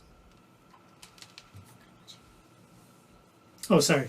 Oh. Tessie's down here, Doug. Oh. She was talking to me. Oh, okay. And But, so it was like no evidence. It was like 2 episodes that they crammed into 1 official Netflix episode. The first one was a story about a cat or something. I don't know. I turned it on this morning when I was having my coffee, and I was having trouble paying attention. I'd probably have to go back and rewatch it. It was animated. It seemed fine, but it really didn't catch my attention. But I'm hearing a lot of people say they like it.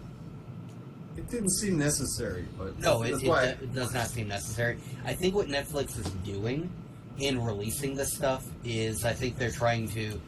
I think they were surprised at the amount of good traction that they got from Sandman. I think that they were surprised at how well it did, and the good reviews that it got, and other than your individuals that refer to the MCU as MCU, other than those people who were like, derp and derp, I don't like that they changed the race of death. Rawr. Other than those people, everybody else has been saying that it was a good show. My complaint is they didn't have enough Jenna Coleman in it. I think They didn't. They really didn't. You're right. They could have had a lot more. I think this was another instance of where I think they would have benefited from actually having more episodes. But I mean, I'm honestly surprised.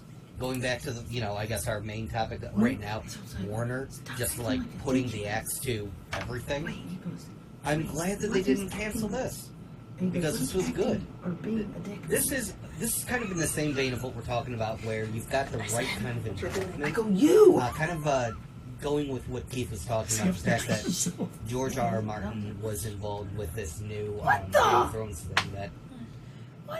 I'll probably eventually watch one of these days. I don't know, but Neil Gaiman, the original writer, Okay, give her that disgusting original writer of Sandman, he was heavily involved in this entire series, and so that's why there is so much of it that's like direct Doug's in the middle of a panel to screen from the comics, because he was like, no, you cannot skip this. No, you cannot cut this out. This is important. And so, like, for instance, the did you see the fight between Sandman and Lucifer? Yeah, we can hear you. Yes, we can hear you. The episode when what? When Sandman was, they called it the oldest battle versus Lucifer. When he went and talked to Lucifer? Yeah, it was like during that talk with Lucifer, and they were doing the whole, I am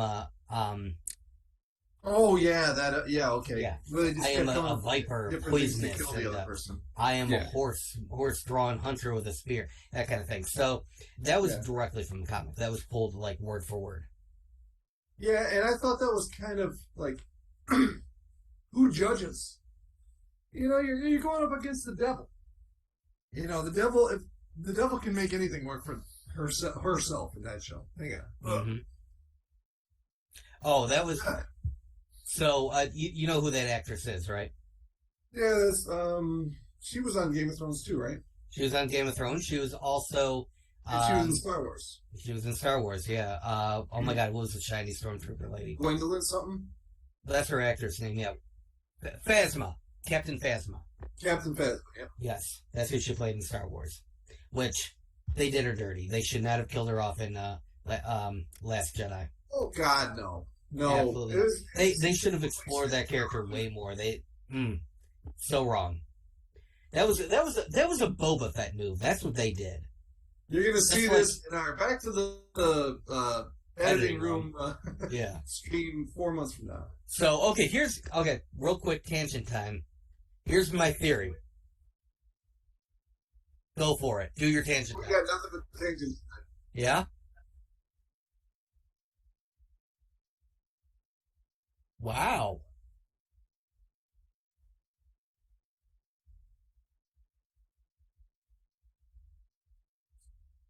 Very cool.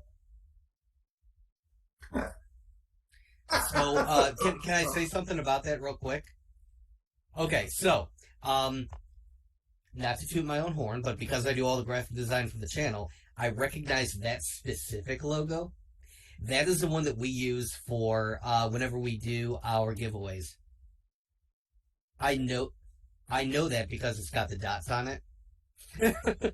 And I purposely, I don't know, it's a little thing that I noticed. So, excellent. I love it. Mm-hmm. Bravo. Very good. Thank you very much. I appreciate seeing that. But anyway, okay, so, my tangent time, my theory. So, you remember what we had discussed when, before the Boba Fett show? Remember what we had said, obviously, with what really happened, how we got out of the Sarlacc? Yes. Yeah, obviously. 100% true. We're never wrong. So, theory about Captain Phasma. She was also pooped out of the end of the spaceship. So she fell into the sewage tunnels, and when when the ship was blowing up, she was just released out of the sewage tunnels, and then she landed on top of a TIE fighter, and then made it safely to a planet. She's perfectly fine. She's going to get her own miniseries on Disney+. My only problem with that is her mask was broken open. You could see her face, so she would die in space. Space wizard magic. I don't know. The Force. Oh yeah, okay. The Force protected Leia, so it can protect Phasma. Right.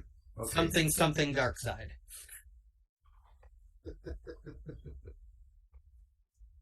I would too. I would love to see them. I'd love to see them toss her into a bacta tank, and then we get to see flashbacks, and then, only see her for 2 episodes, and then watch The Mandalorian for the next 9. That'd be great. We could see that.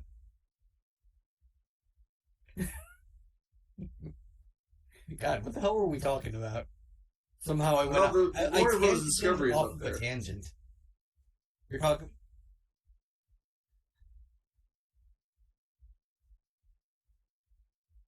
Oh, did I?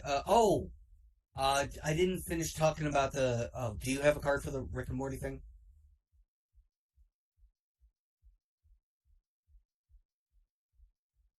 Okay.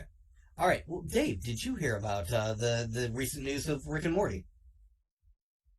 Was it something you sent me today? Yeah, I put it in our Slack channel. I glossed over it because I was working, but let me hear it. Okay, so this is interesting, I guess. Kind of weird. But I mean, yeah, totally within the realm of Rick and Morty. I can see why they did this. They are releasing what they're calling a living episode, and they've broken up various scenes, is what they're calling them, and they're releasing them as statues all over the world.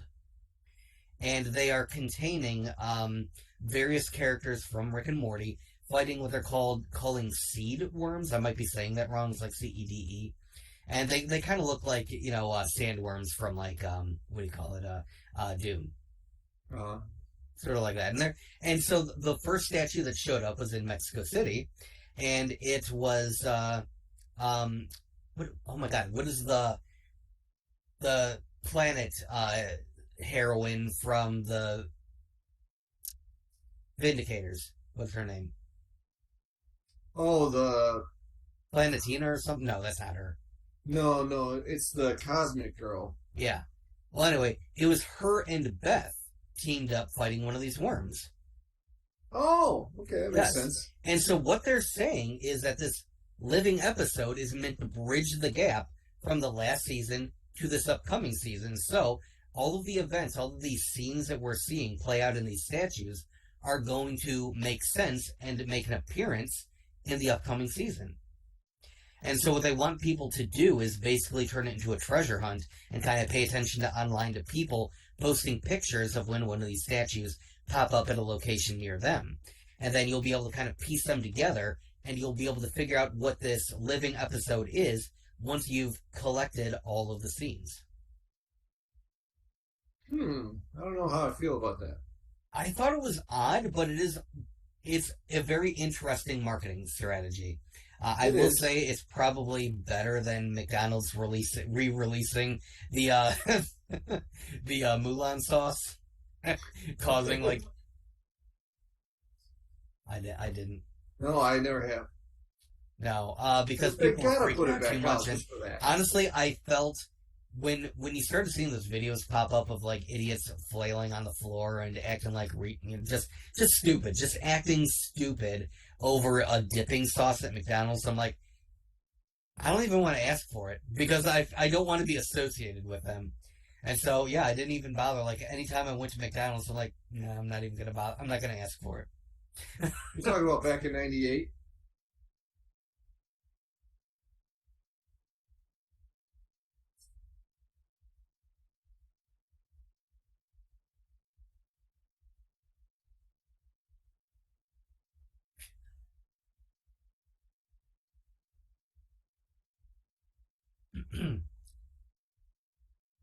Well, I will say, I don't know if you guys have ever watched Binging with Babish. What? Binging with Babish. It's a YouTube channel. No. Gotta check it out. He basically recreates foods from movies and TV shows. He remade the cookies from Mandalorian that Grogu eats. Yeah, he told us about this, right? Yeah. Does he also do the drinks? No, Or that's that- a different that guy. other guy. That's Greg from How to Drink. He remakes drinks from shows and movies. I'll call it drinks. But no, Binging with Babish, he recreated a better Szechuan sauce because he did get his hand on like one of the packets and he goes, yeah, this is terrible. It's basically like a souped up version of their barbecue sauce that they added a different spice to. He says, so we're going to make a better Szechuan sauce. On the show, Rick said he's going to keep doing the show until that Szechuan sauce comes back. So we got a long ride ahead of us.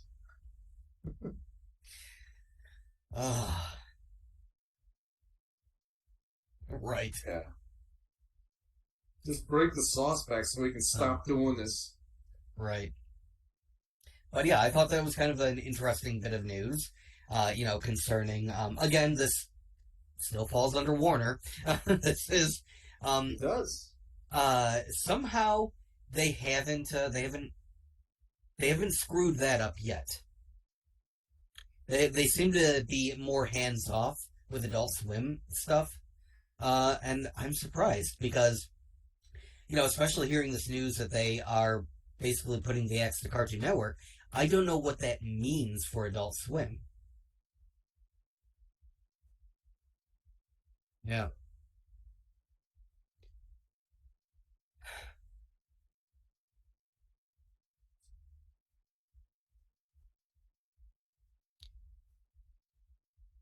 hmm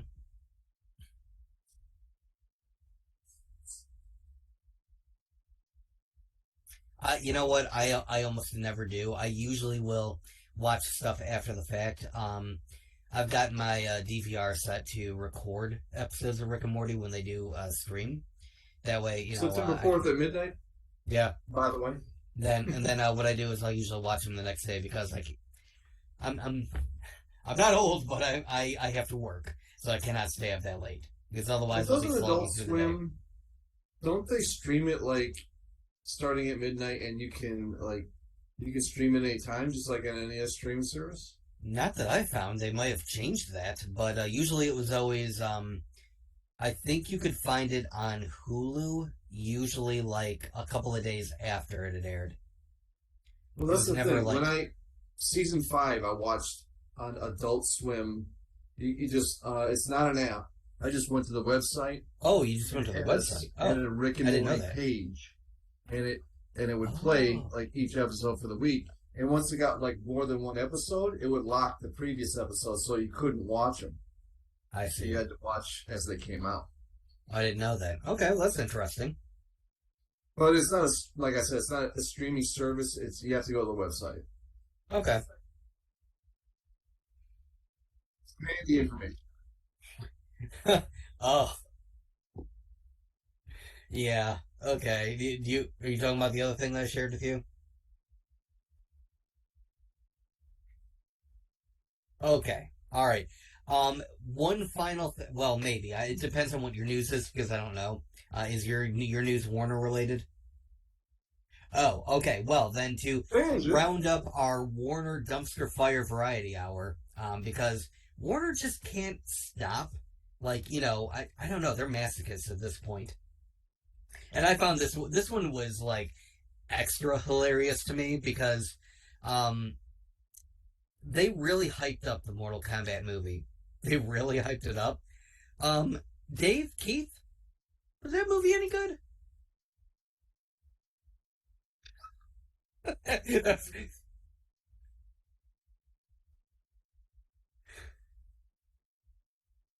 Oh wait, they never did get around to that. Wasn't that They just never- an HBO Max release? Yeah, it was an HBO Max release. Yeah, that happened during the pandemic. Yeah. It is coming up on the 30th anniversary of Mortal Kombat. Make all of you millennials feel old. Just a reminder, that's right. It is the 30th anniversary of Mortal Kombat, of when the game first came out in arcades. Arcades, a thing that no longer exists. Actually, there's one in Brighton.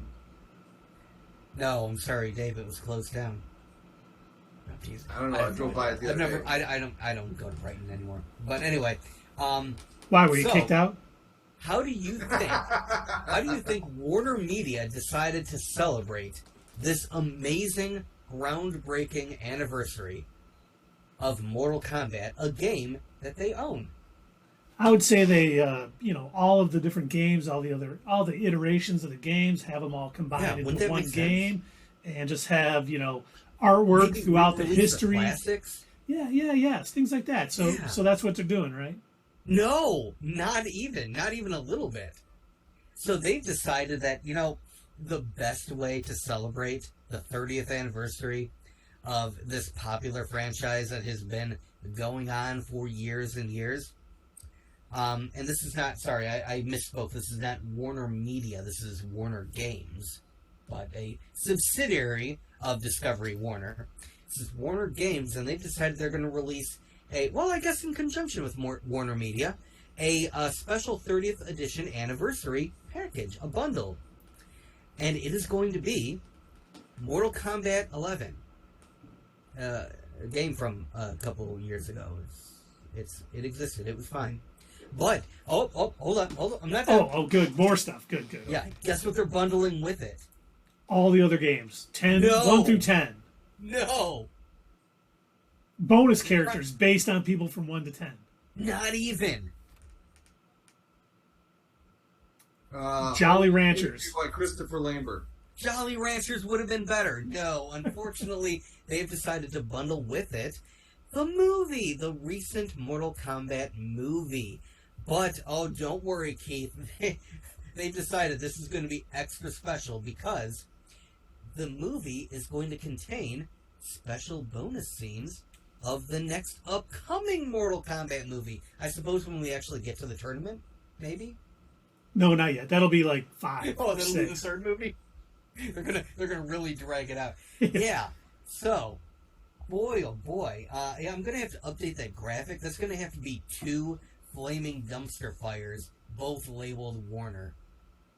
Because, my God, wow, they can't stop stopping. They're on a roll. They're just burning it to the ground for the insurance money. Who thought that was a good idea? I don't know, but when they make their comeback and they use all these characters the correct way, we could have another MCU.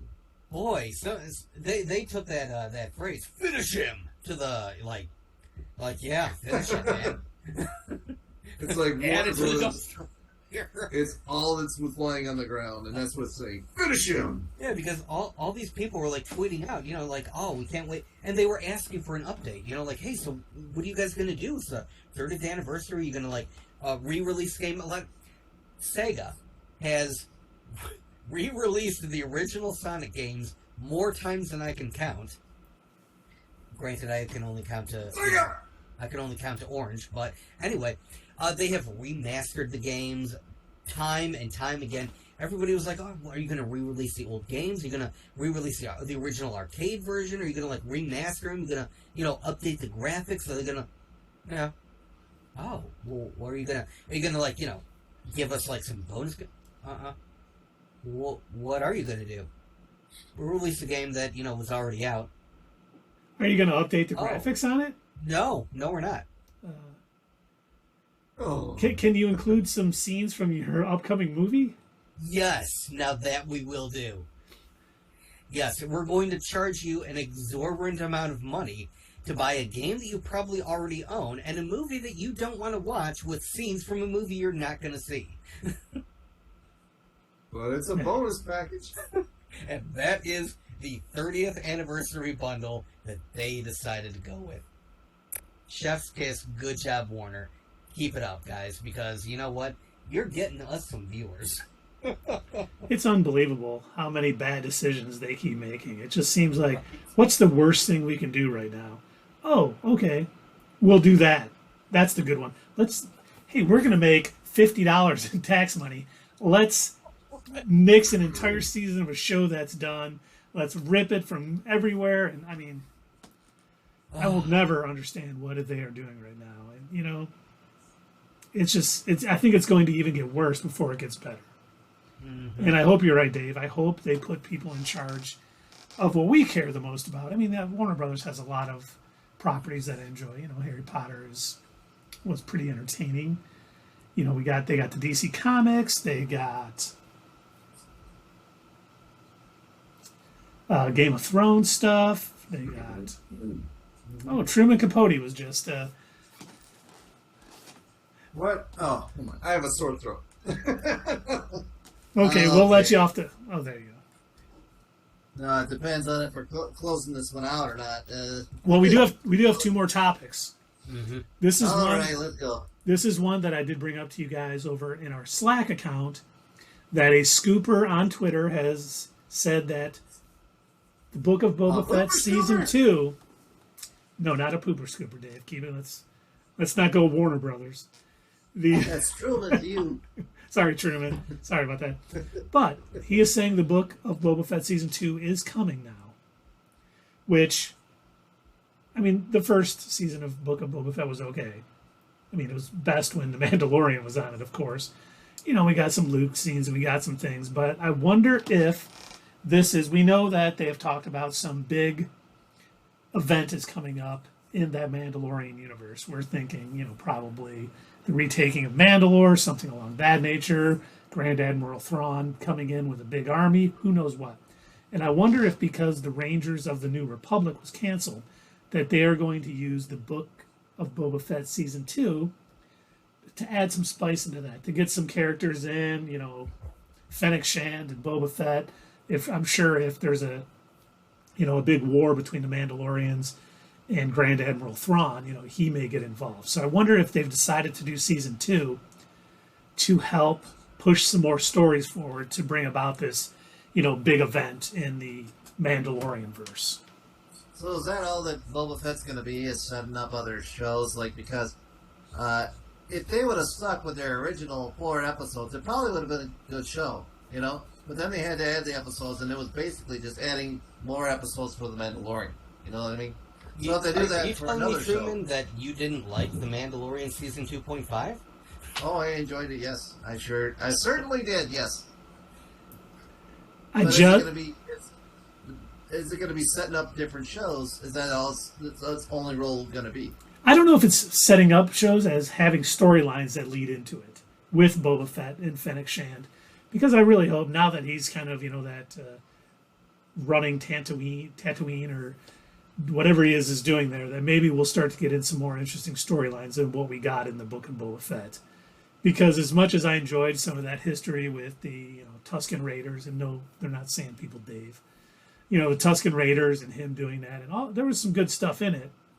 But I think we all want to see the Boba Fett we saw in The Mandalorian Season 2.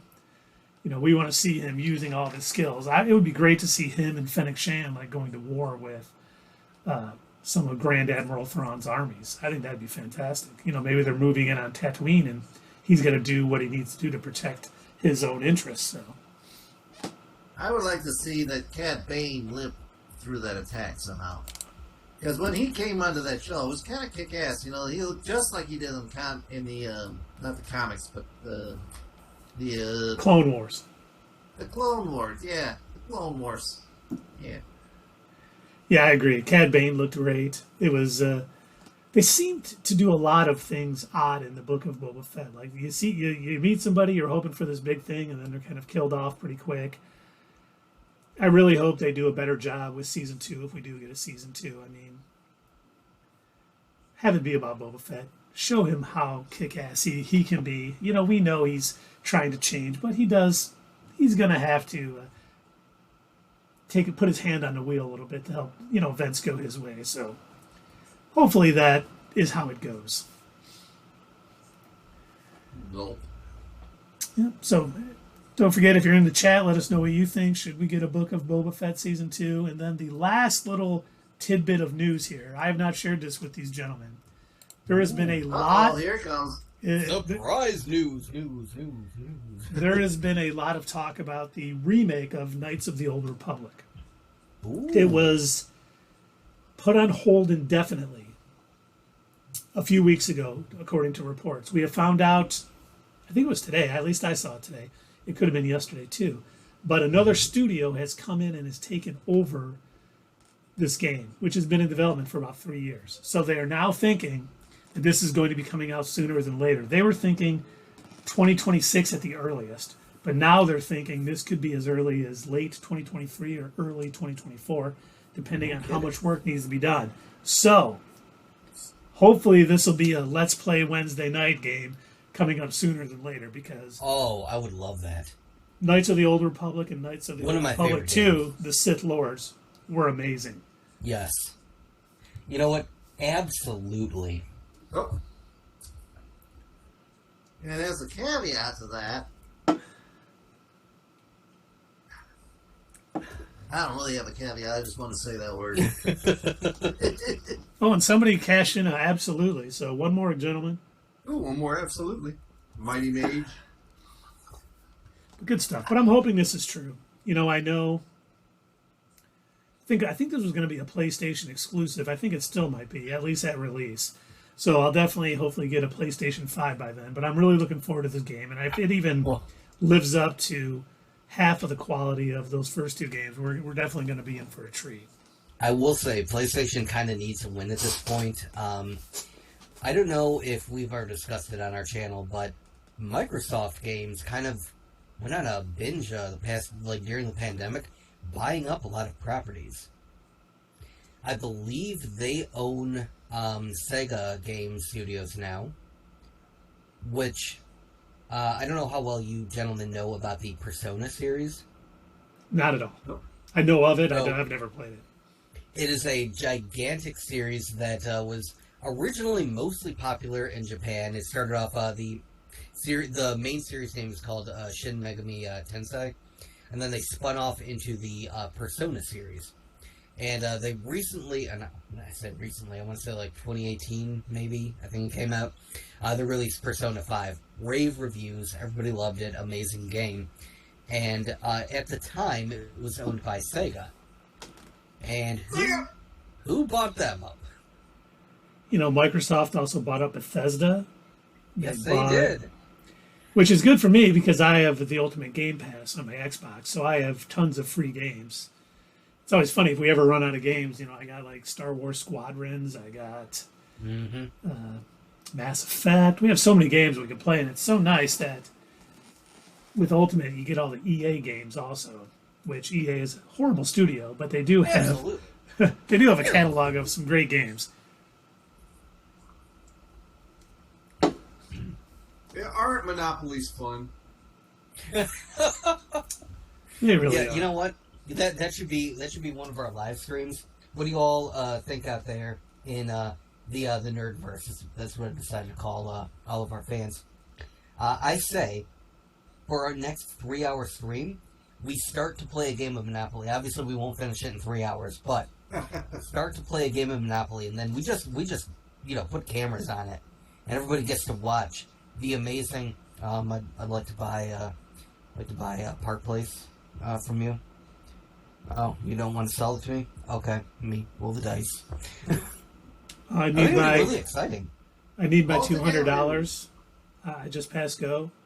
No, you landed on go. No. Where's my $200? You have to pass go. Well, no, I'm on go. Give me my $200. No. And then it gets bloody. It always does. It always ends up getting bloody.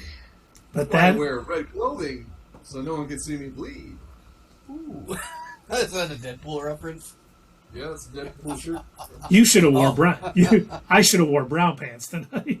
Yeah, he should have worn the brown pants. This guy gets it. But that's all we got for tonight, everybody. Don't forget, Wednesday, Let's Play Guardians of the Galaxy. Wonderful game, tremendous game, so much fun. Dave and Doug will be chatting. I'll be playing. I'll try to chat, but sometimes get a little too involved in the game. But come out, hang out with us. We will see you guys Wednesday. We'll see you next Sunday. Don't forget to hit us up at Twitter. Leave that comment down below, and we will see you guys next time on Not Your Status Quo. But before